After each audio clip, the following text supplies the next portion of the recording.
The siege at the end of the rainbow is looking a little light on story. Ubisoft has confirmed that Rainbow Six Siege will not have a single-player story campaign and will be multiplayer only. There will still be a story in the game, which will see the Rainbow Six counterterrorism team take on a new group of bad guys called the White Masks, but the entire thing will play out over the backdrop of the online multiplayer.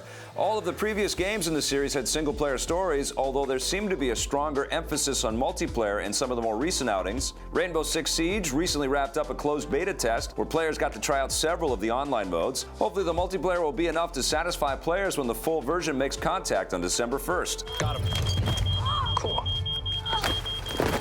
It looks like the sequel to Blade Runner has already won over one of its biggest skeptics. Original Blade Runner star Harrison Ford says that the script for the new movie is one of the best that he's ever read. That's according to the original film's director, Ridley Scott. Speaking with Yahoo Movies, Scott said that Ford was reluctant to reprise his role for the sequel, but he was able to win him over after he read the screenplay.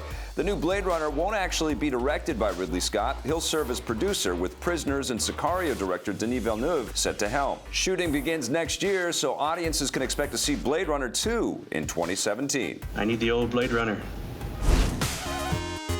Blade Runner and Rainbow Six, are you kidding me? I get to talk about those with my pal Scott Jones. Blade Runner 2. Yeah. Look at this frown. No, Yeah, it's not already, it's already frown What's the time. thing? I'm just worried about Blade Runner going forward. Such a terrific moment, such an isolated moment. There's never been any top extensions. 100 movies. Can we expect the same level of craft from the second movie? I don't understand this hyperbole about this being the best script ever. Maybe it is. Yeah. But I'm skeptical going into this. I think that's probably the right, sort of attitude to approach this movie with. I think skepticism for sure, but we'll see. Now, Rainbow Six Siege, they're taking single player off the table. It's multiplayer focused only. What do you think about that? Terrible idea. I'll tell you why. Titanfall, you look at that, and it just went through our systems so quickly. And I think, even if you look at something tremendously successful like the Call of Duty franchise, they always wedge a little single player in there. I complain about it every year, but what it does is it's a bigger meal if you have the single player in there as well. And it makes it stay on your dinner table for a few beats longer. And I think in the age we live in which everything is flash,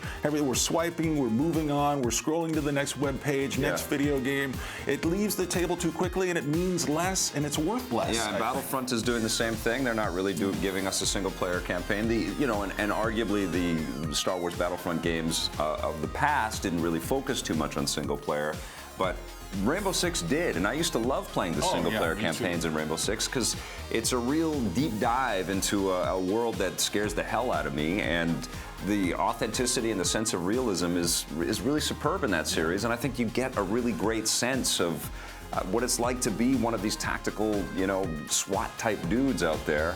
And I'm going to miss that there's no single player. I know that I am. We'll see how Rainbow Six Siege does. But right now, it's time to celebrate the 75th anniversary of our favorite sidekick, at least mine, Robin. The Rundown is brought to you by EB Games.